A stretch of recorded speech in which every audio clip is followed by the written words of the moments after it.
Des semaines de coupures de courant et de graves pénuries de nourriture, de carburant et de produits pharmaceutiques ont plongé une grande partie des 22 millions de Sri Lankais dans la misère, alors que le pays connaît sa pire récession depuis son indépendance en 1948.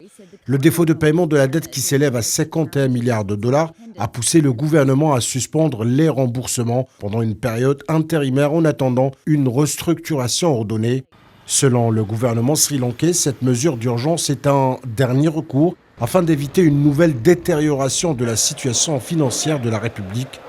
La crise due à la pandémie de Covid-19, qui a privé le pays de sa manne touristique, a été aggravée par une série de mauvaises décisions politiques selon les économistes.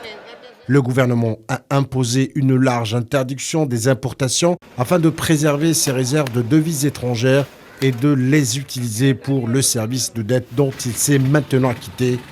Le Sri Lanka a demandé un allègement de sa dette à l'Inde et à la Chine, mais ces deux pays ont préféré lui offrir davantage de lignes de crédit pour acheter des produits de base. La Chine et le Japon détiennent chacun environ 10% de la dette extérieure du Sri Lanka, tandis que la part de l'Inde est inférieure à 5%.